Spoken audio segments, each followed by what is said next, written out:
살아가면서 기독교인이라는 것을 말하는 게 부끄러울 때도 있고 자랑스러울 때도 있지요. 기독교인이 또는 교회가 어떤 아주 좋은 일을 했을 때, 그럴 때는 자랑스럽죠. 나도 기독교인이 하려고. 또는 전 국민이 다 알아주는 연예인, 체육인 또는 정치인, 이런 사람들 중에 나도 기독교인입니다 하면서 칭찬을 듣는 거, 이럴 때 기독교인이라는 게 자랑스럽습니다. 그런데 때로는 기독교인이라는 게 이거 숨기고 싶을 때가 있지요. 뉴스나 이런 걸 통해서 기독교인이라고 하면서 무슨 부정부패나 어떤 게이트나 이런 사건에 열매가 줄줄이 구속되는 이런 모습들을 보면 어디 가서 나 기독교인이야 이렇게 말하는 게 거북스럽지요. 특히 교회의 중직자라고 하는 또는 목회자라고 어느 교단의 목사래 이러는데 그런 사람이 부끄러운 행동을 하고 옳지 않은 행동을 하고 이게 막 사람들에게 알려져서 이렇게 되면 교회에 다닌다고 말하는 게 부끄러워지지요. 목회를 하면서 종종 그럴 때가 있어요. 전화가 와요. 그래서 전화를 받으면 목사님이십니까? 예, 그렇습니다. 그럴 때 아무개 씨가 그 교회에 다닙니까? 이렇게 물어볼 때가 있어요. 근데 그걸 물어볼 때 그 억양을 딱 들으면 이거 뭐 안 좋은데 또 이거는 좋은 것 같은데 이런 느낌이 있잖아요. 또는 평소에 그 교회에 나오는 그분, 그 집사님, 그 권사님, 그 장로님, 그분의 삶의 모습을 제가 어느 정도 알잖아요. 그래서 아무개 씨가 그 교회 집사입니까? 이렇게 물을 때 아이고 이거 뭔가 사고가 났구나 이런 느낌이 탁 들지요. 그래서 이분은 정말 믿을만하다 이런 그런 분에 대해서 물어보면 예, 우리 교회 집사님인데요. 왜 그러시죠? 이렇게 금방 대답을 할 수 있어요. 그런데 조금 수산적인 그런 어떤 분에 대해서 물어보면 조심스럽게 왜 그러십니까? 이렇게 물어보게 돼요. 성경에 보면 예수님께서 우리 믿는 사람들을 향해서 너희는 세상의 소금이다. 소금이 만일 그 맛을 잃어버리면 무엇으로 짜게 하리요? 후에는 아무 쓸데없어 다만 밖에 버려서 사람들에게 밟힐 뿐이니라. 여러분, 소금의 짠맛이 없어지면 이건 아무것도 아니에요. 과자도 아니고 사탕도 아니고 뭐 아이스크림도 아니고 그러니까 그냥 버려져서 밟힐 뿐이야. 모래도 아니고 누구니까. 너희는 세상의 빛이라. 산 위에 있는 동네가 숨기지 못할 것이다. 너희가 비춰줌으로 그들이 숨겨지지 못하고 다 자기의 그릇된 모습을 보여주고 밝히는 역할을 해라. 그런데 예수님께서 우리 믿는 자들에게 이런 말씀을 하셨는데 오늘 우리 교회가 우리 성도들이 세상의 소금, 세상의 빛 이렇게 말할 수 있겠는가 하는 거예요. 맛을 잃어버리고 그래서 버려져서 이리저리 밟히고 사람들에게 손가락질을 당하고 이러고 있는 모습이 오늘 우리 기독교의 현실이 아닌가 이렇게 생각을 해봐요. 우리가 기독교인, 예수 믿는 사람이 아니라면 안 먹어도 될 욕인데 예수 믿는다고 하니까 욕먹는 거예요. 이 말은 그만큼 세상 사람들은 아직도 우리 기독교인에 대한 어떤 기대를 갖고 있다는 거예요. 너는 교회 다니니까, 너는 예수를 믿으니까 그래도 일반 사람보다는 뭔가 나아야 된다라는 기대를 갖고 있는데 그러지 못하니까 더 욕하고 더 손가락질하는 거지요. 코로나 팬데믹 이후에 우리 교회가 더 많이 위상이 떨어지고 정말 거룩하지 못한 이런 시대에 우리가 살고 있습니다. 디모데후서 3장 성경을 제가 여기 올려놨는데 한번 보세요. 바울이 디모데에게 편지를 쓰면서 이렇게 편지를 씁니다. 3장에서 너는 이것을 알라.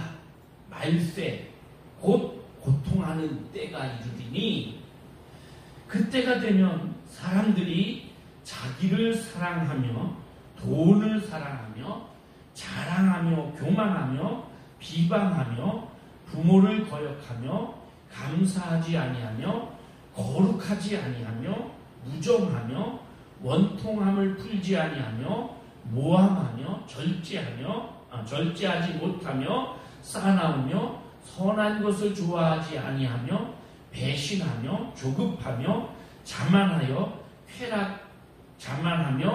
쾌락을 사랑하기를 하나님 사랑하는 것보다 더하며 경건의 모양은 있으나 경건의 능력은 부인하는 그런 마지막 때가 온다. 그래요. 이거 다 합쳐보니까 19가지예요. 19가지 죄의 현상들이 말세에 나타난다는 거예요. 근데 바울이 이것을 누구에게 편지 썼느냐? 목회자인 디모데에게 썼어요. 그러면서 이런 현상들이 누구에게 나타나느냐? 불신자들에게 나타나는 게 아니고 성도들에게, 예수를 믿는다고 하는 기독교인들에게 이런 현상이 나타나진다는 거예요. 그것을 어디에서 알 수 있느냐? 여기 보면 거룩하지 아니하며 또 쾌락을 사랑하기를 하나님 사랑하는 것보다 더하며 경건의 모양은 갖추고 있다. 이거에서 우리가 알 수 있어요. 안 믿는 사람은 거룩하지 않아요. 안 믿는 사람은 하나님 사랑 안 해요.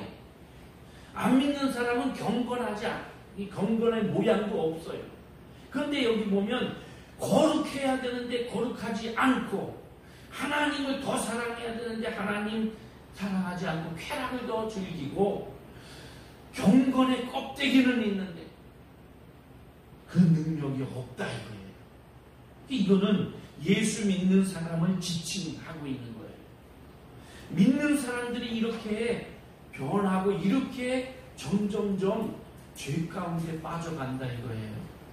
그런데 지금 시대를 가만히 보면 이렇게 되어 가고 있는 것 같아요. 자기만 사랑하고 돈 사랑하고 자랑하고 교만하고 이런 모습들이 나오잖아요. 이걸 분석해 보면 자기 자신에게 갖고 있는 죄가 첫 번째, 두 번째 거예요. 그리고 사람들에게 대하여 짓는 죄가 세 번째부터 17번째 것까지예요.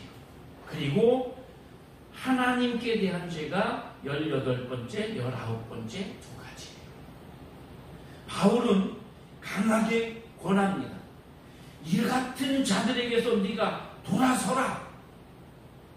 그리고 그 다음의 말씀들을 쭉 읽어보면 이 사람들은 진리에 머물지도 못하고 애굽의 얀네와 얀브레처럼, 이 두 사람은 성경에 이름이 안 나와 있는데 바울이 이렇게 하고 있으니까 바울 시대에 바울이 읽은 어떤 책이나 문헌에서 나왔던 사람인 것 같아요. 주석가들은 이 얀네와 얀브레라는 사람처럼 그렇게 진리를 대적하고 마음이 부패하고 믿음이 없는 자들이다 이랬는데, 이 얀네와 얀브레를 모세가 뱀으로 이렇게 지팡이로 뱀을 만들 때 같이 대적해서 마술을 부렸던 마술가다 이렇게 이제 추측을 해요. 어쨌든 이런 자들에게서 너는 돌아서라.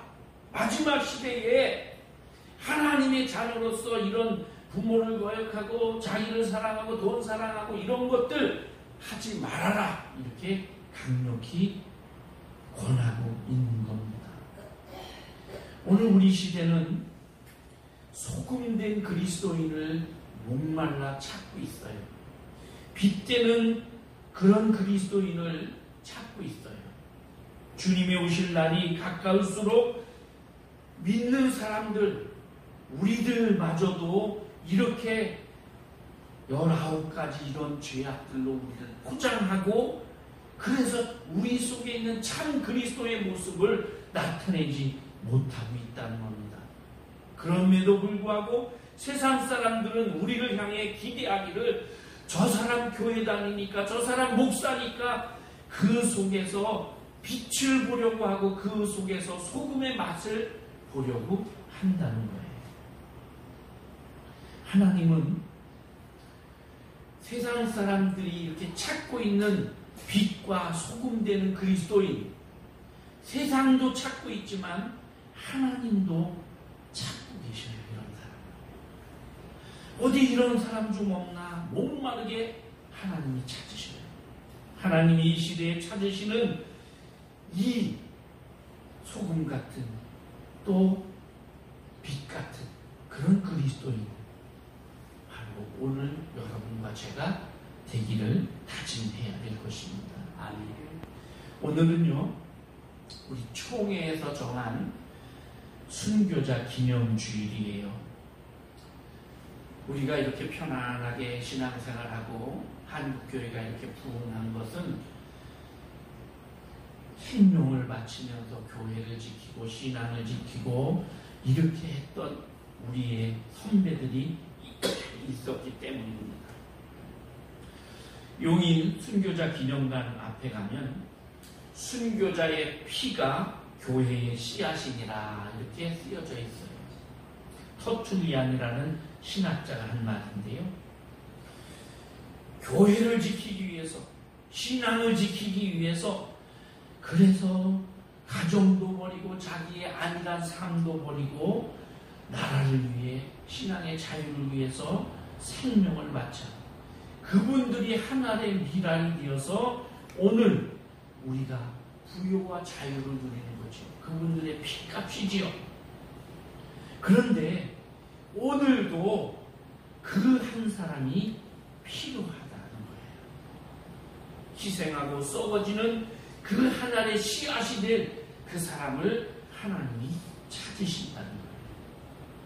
로마서 5장에 보면 처음에 한 사람 아담으로 인해서 죄가 이 세상에 들어왔다. 그 아담 한 사람으로 인해 들어온 죄가 온 인류의 죄가 되고, 그래서 인류의 사망과 고통과 이런 것들이 들어왔다 말이에요. 하나님께서 그 한 사람 아담의 죄 때문에 들어온 이 죄를 해결하기 위해서 다른 한 사람, 둘째 아담인 예수 그리스도를 세상에 보내셨다. 그래서 이 예수 그리스도께서 이 땅에 오셔서 십자가에 달려 하나님의 미랄이 되어서 죽으심으로 그 모든 죄의 문제를 해결하셨다. 그렇게 쓰고 있습니다. 성경을 읽어보면 역사의 마디마디마다 한 사람의 역할이 중요했던 것을 봅니다. 그 한 사람이 역사를 바꿔놓고 그 한 사람이 하나님의 뜻을 이어가고 이렇게 했어요. 노아, 죄가 팽배한 시대에 노아 한 사람이 방주를 짓고, 그래서 새로운 무심판을 당한 다 멸망할 때 새로운 세대를 만들었죠.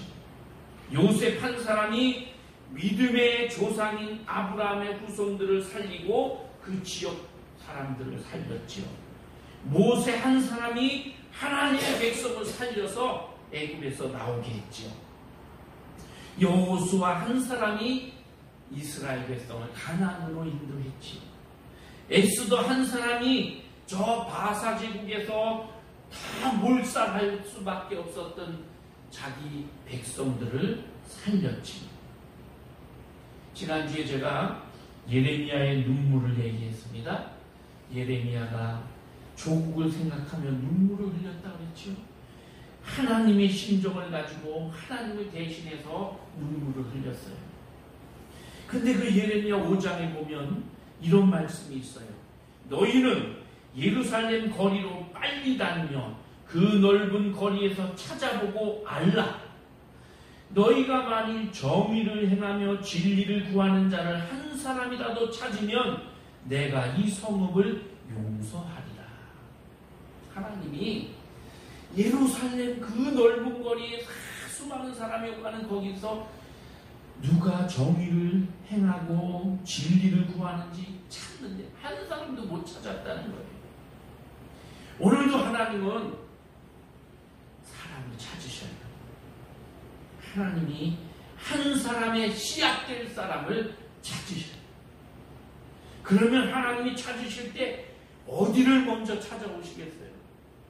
교회를 찾아오실 거 아니에요. 먼저 그래도 나를 잘 믿는 예수 믿는 사람들이 있는 곳 거기부터 찾아갈 거 아니에요. 그 중에서도 목사들을 먼저 찾아보실 거 아니에요. 목사들이 정말 믿음의 씨앗이 될 수 있는가.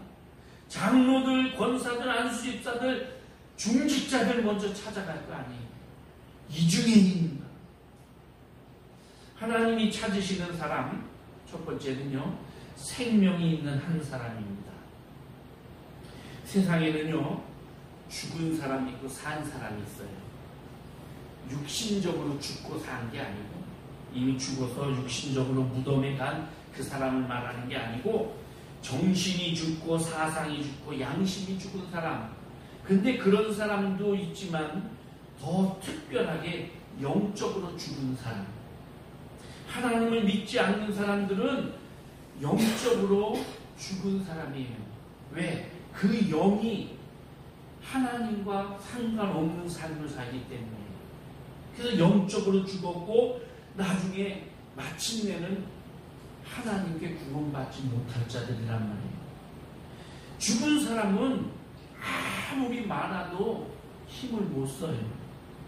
생명이 있는 한 사람이 필요해요. 여러분, 우리가 씨를 뿌릴 때 죽은 씨는 아무리 1000개, 10,000개 뿌려도 소용이 없어요. 살아있는 한 개의 씨라도 살아있는 걸 뿌려야 그게 싹이 나고 열매를 맺지요. 오늘 본문에 보면 엘리야라는 사람이 나옵니다. 나라가 지금 어지러워. 우상으로 온 백성이 우상에 빠져가지고 바알과 아세라에 섬기느라고. 그래서 온통 왕부터 아합왕부터 그 아내 이세벨부터 모든 백성들이 다 우상에 빠져버렸어요. 보다 못해 엘리야는 3년 반 동안 흉년을 막 예언하고 이래도 돌아오진 않으니까 백성들에게 제안을 합니다. 바알의 선지자, 아세라 선지자들 다 모아놓고 나는 한 명밖에 없지만 나랑 대결을 하자. 대결 신청을 해요. 자, 오늘 우리가 읽은 말씀 그 앞전에 있는 말씀이에요. 21절에 보면 엘리야가 모든 백성에게 가까이 나와 이르되 너희가 어느 때까지 둘 사이에서 머뭇머뭇하려느냐. 여호와가 만일 너희 하나님이면 그를 따르고 바알이 만일 하나님이면 그를 따를지니라. 그러니까 백성들이 말이 없었어요. 엘리야가 이르되 여호와의 선지자는 나 하나 남았다.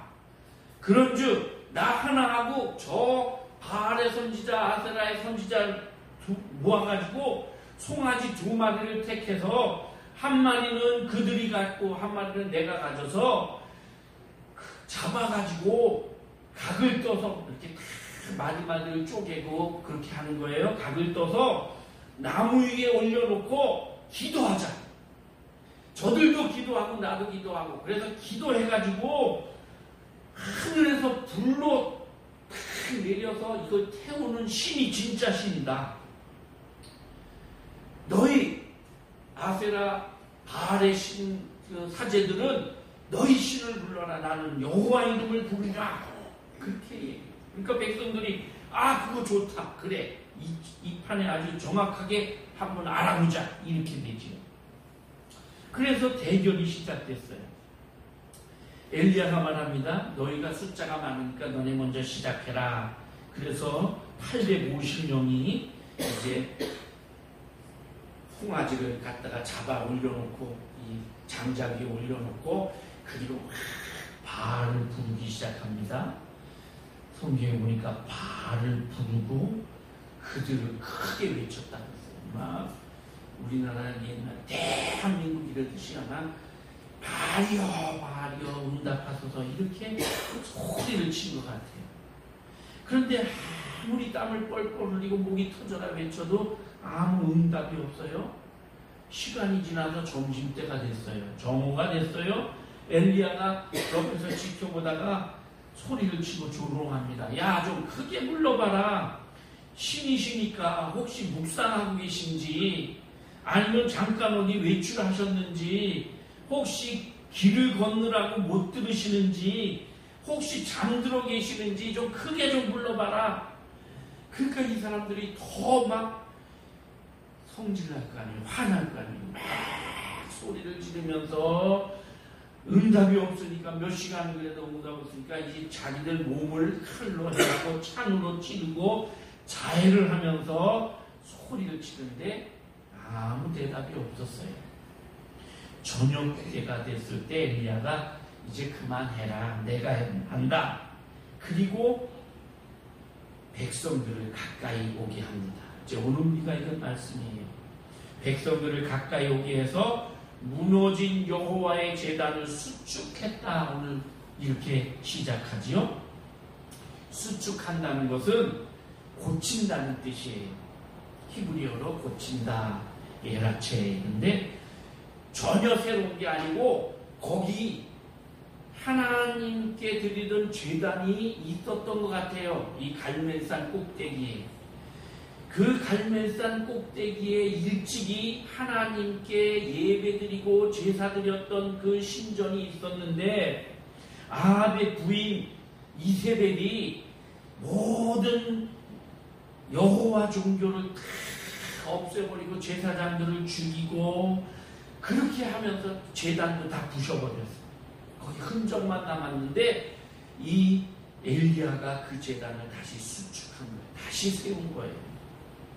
하나님 멀리하고 계명도 잊어버리고 그래서 제사 방법도 모르는 이 백성들에게 야곱의 12지파를 상징하는 12개의 돌멩이를 다 해서 쌓고 자국자국 쌓고 그리고 그 돌멩이 위에 장작을 쌓고 그 위에 송아지를 잡아 각을 떠서 다 올리고 그 다음에 그 제단 주변에 도랑을 팝니다. 성경에 보면 이 도랑 파는 거는 제사 드리는 법에는 나와 있지 않아요. 그런데 엘리야가 확실하게 하기 위해서 이렇게 한 것 같아요. 도랑을 팠는데 거기 보니까 곡식종자 2세아쯤 들어가는 그런 도랑을 팠다는데 2세아는 약 15리터 정도 된다 그래요. 그러니까 우리가 기름 석유 사는 그게 한 20리터 한 말짜리 한 20리터거든요. 그 통보다 조금 적은 그만큼의 곡식이 들어갈 만큼의 그런 이 구덩이를 쭉 제단 옆으로 쫙 이렇게 팠어요. 그리고 거기다가 물을 갖다 부라. 거기 뭐 통이 4개 있었던 것 같아요. 저 4개의 통을 가서 물을 길어다가 여기 부어라. 그러니까 물을 갖다 부었는데 한 번 부니까 한 번 더 부어라. 그래서 부어요. 근데 이 도랑에 부는 게 아니고 그 재물에다 부었어요. 그러니까 이 송아지 고기도 다 물에 줬고 장작도 물에 줬고 땅으로 쓰면서 그 도랑에 물이 차기 시작했는데 한 번, 두 번, 세 번 갖다 보니까 12통을 부은 거예요.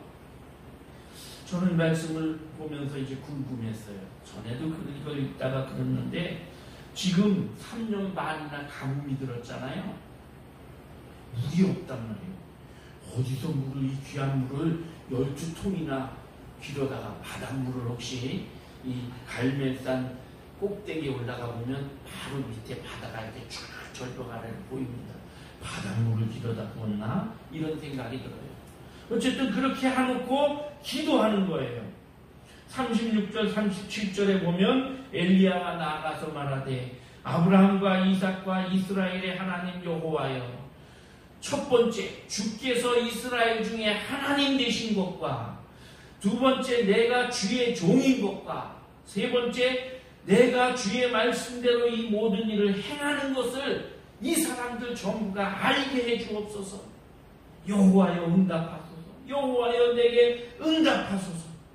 이 백성들이 주 여호와는 하나님이신 것과 주님께서 그들의 마음을 돌이켜 돌아오게 하고 싶어 하신다는 것을 이 백성들이 깨닫게 해 주시옵소서.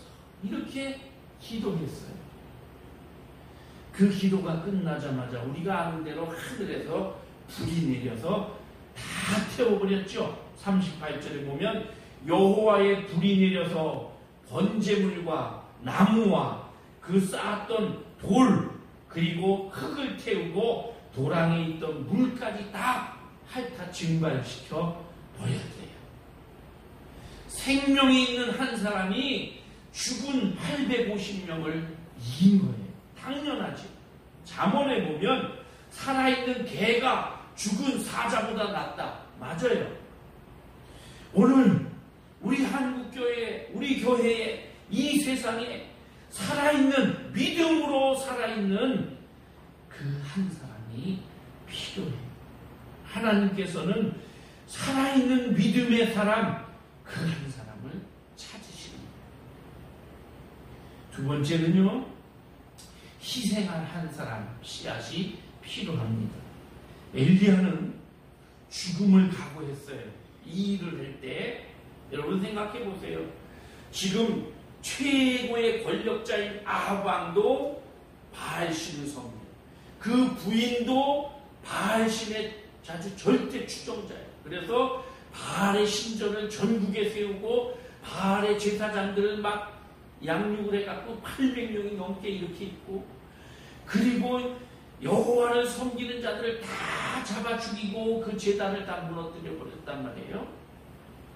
그렇게 되어 있는데 이 엘리야가 이 아합 왕에게 미움을 당해서 쫓겨 다니다가 저 그리 시내가 있는데 과부에게 가서 3년 반 동안 하나님의 기적으로 겨우 먹고 살면서 일했는데, 이 사람이 지금 다시 바알 앞에 나타났단 말이에요. 죽음을 각오한 거예요.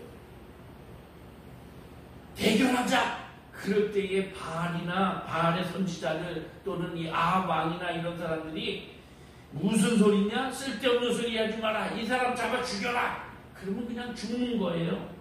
다행히 대결을 받아들여서 그래서 이렇게 대결이 성사됐지만, 그러지 않으면 그냥 죽어버리는 거예요. 파리 목숨처럼. 진실로 진실로 너에게 이르노니 한 알의 미라이 땅에 떨어져 죽지 아니하면 한 알 그대로 있고 죽으면 많은 열매를 맺느니라. 희생하고 죽을 각오가 되어 있는 이 엘리야 한 사람이 나라를 살린 거지요. 여러분, 우리나라 누군가가 희생하고 눈물과 땀과 피를 흘렸기 때문에 지금 이렇게 잘 사는 거예요. 그게 우리의 어머니 아버지일 수도 있고 그 이전의 선조일 수도 있고요. 어느 나라든 희생한 사람이 있어서 나라가 존립하는 거예요. 마찬가지로 희생하는 사람이 있어야 가정이 사는 거예요. 여러분, 어느 가정이든지 보면 누군가 눈물을 흘리고 희생하는 사람이 있어서 그 가정이 사는 거예요. 우리의 회사도, 우리 사회도, 우리 나라도 말하는 사람 많으면 소용없어요. 희생할 사람이 있어요. 우리나라 지금 말하는 사람은 많아요. 지적하는 사람은 많아요. 그런데 희생하는 사람은 없어요.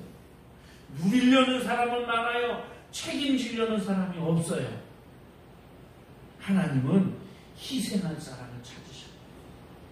바울은 사도행전 20장에 보면 나는 예루살렘으로 간다. 예루살렘에 가면 나를 죽이려고 지금 다 준비해 놓고 있다. 그런데 거기 가서 내가 어떤 핍박을 당할지 모르지만 내가 주님께 받은 사명을 증거하는 일을 위해서 내 생명 조금도 아깝지 않다. 그러면서 그 예루살렘으로 갑니다. 아가보라는 사람이 바울의 허리띠를 주셔서 이 허리띠에 인자가 고난을 당하고 잡혀서 묶이고 재판을 받을 것입니다 하는데 많은 성도들이 가시지 말라고 그러는데 바울은 아닙니다. 하나님이 나를 거기 가라고 하십니다. 이러고 가는 거예요. 하나님이 내가 있고자 하는 그 자리가 비록 힘들고 어려운 자리라도 희생하는 자리라도 하나님이 원하시면 내가 거기 있겠습니다 라고 말할 수 있는 그 사람을 찾으시는 겁니다. 예수님께서 마지막 십자가를 앞에 놓고 기도하시지요.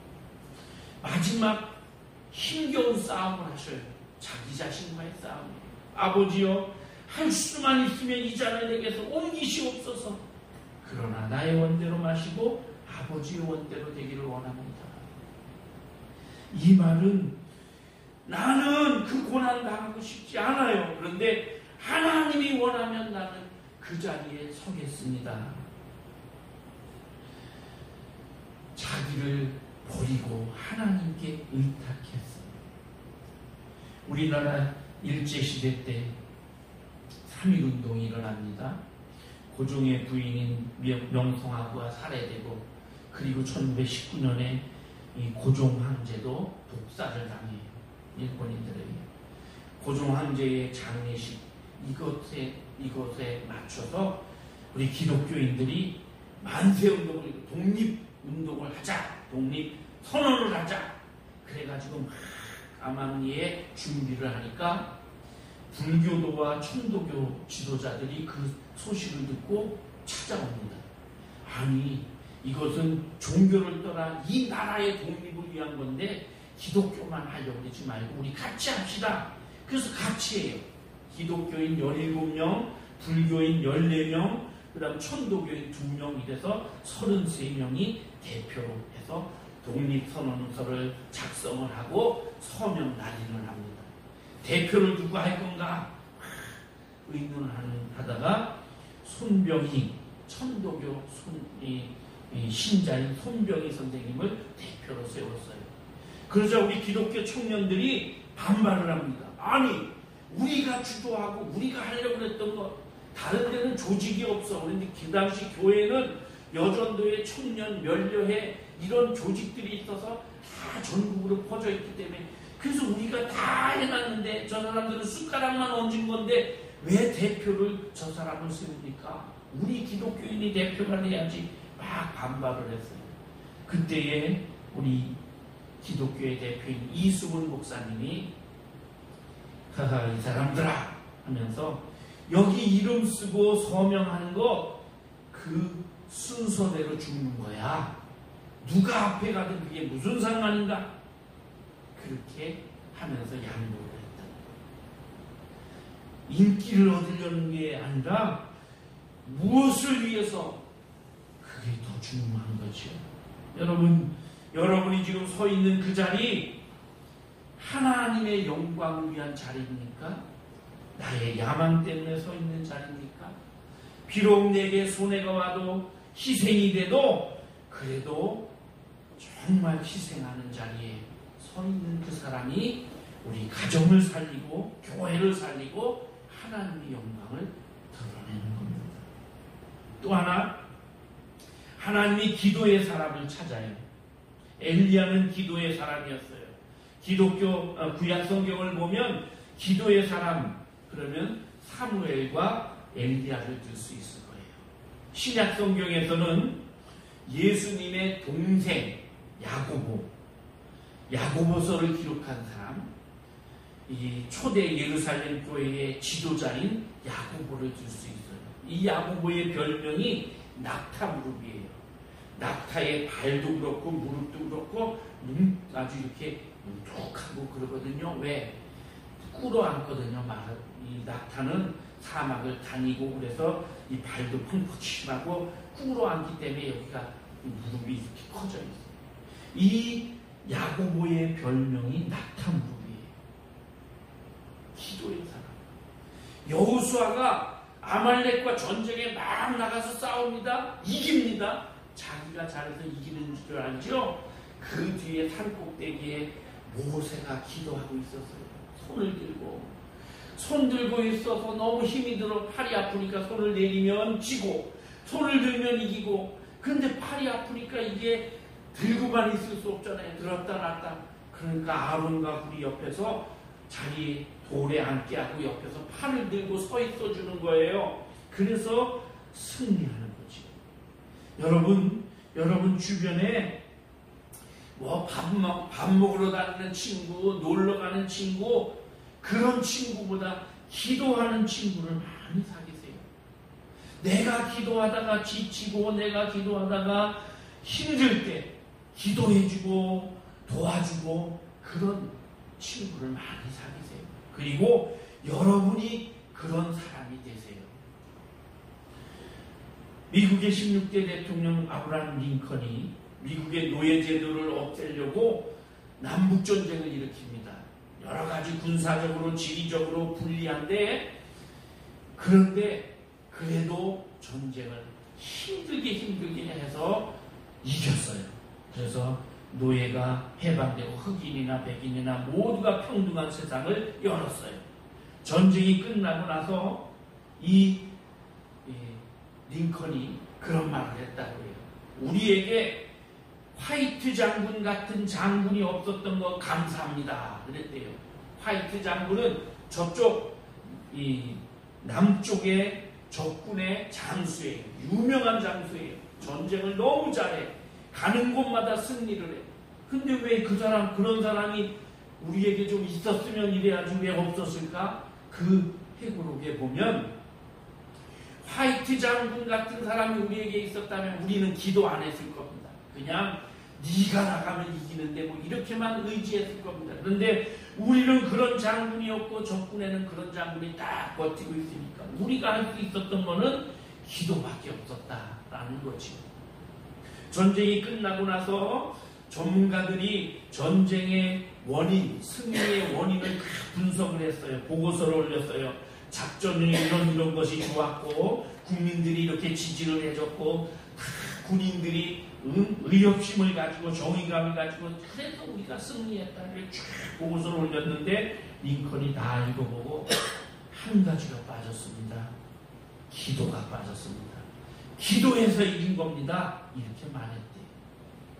여러분, 기도하는 사람, 그 사람을 하나님이 쓰셔요. 그 사람을 찾아요.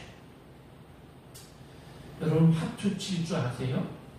저 어릴 때 시골에서 어르신들이 사랑방에서 화투 치는 걸 보면서 배웠어요.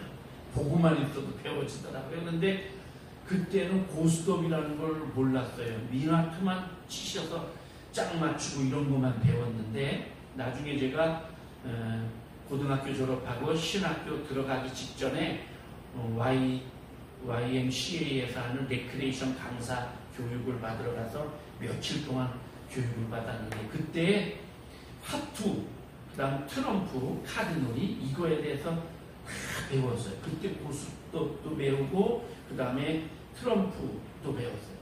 화투를 가지고 우리는 뭐 화투, 미나투, 고스톱 이런 것만 치잖아요. 그런데 화투를 가지고 놀 수 있는 놀이가 수십 가지 돼요. 다 기억은 안 나지만 몇 가지. 화투, 고스톱 치면 3명밖에 못 치잖아요. 그런데 화투를 가지고 5, 6, 10명까지도 놀 수 있어요. 그런 게 있더라고요. 그런데 하여튼 화투를 치는 사람들이 그렇게 얘기해요. 아무리 많이 해가지고 소용없다. 똑똑한 놈 3장만 집어 가면 된다. 그렇게 말을 해요. 아마 여러분도 쳐보신 분은 알 거예요. 똑똑한 거 3개만 집어오면 점수 나잖아요. 이 세상에 다 뭐 많은 것, 그거보다 더 중요한 것, 생명을 가진 한 사람, 죽음을 각오하고 희생을 각오하는 그 한 사람, 기도의 사람, 그 한 사람, 하나님이 이 사람들을 찾으시는 거예요. 죽은 신앙, 껍데기 신앙 벗어버리고 예수님을 가슴에 품은 생명의 사람이 되십시오. 주님의 뜻을 이루기 위해서 나를 손해보더라도 희생하는 희생의 사람이 되십시오. 하나님의 뜻을 바로 알기 위해서 끊임없이 주님 앞에 무릎 꿇는 기도의 사람이 되십시오. 하나님은 그 사람을 찾으시고 그 사람을 사용하십니다. 이사야 6장 8절 내가 또 주의 목소리를 들으니 주께서 이르시되 내가 누구를 보내며 누가 우리를 위하여 갈고 하시니 그때에 내가 이르되 내가 여기 있나이다 나를 보내소서.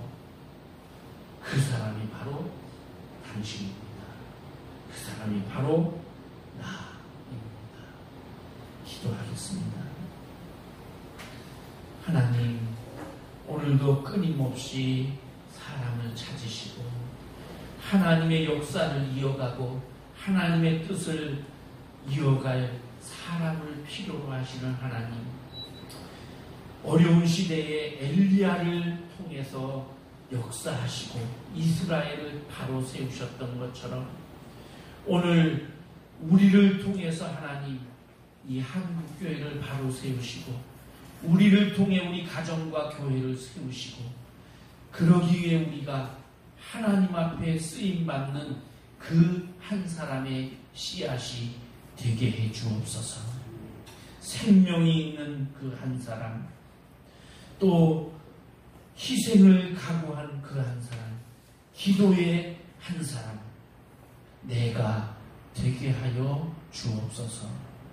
예수님의 이름으로 기도하옵나이다. 아멘.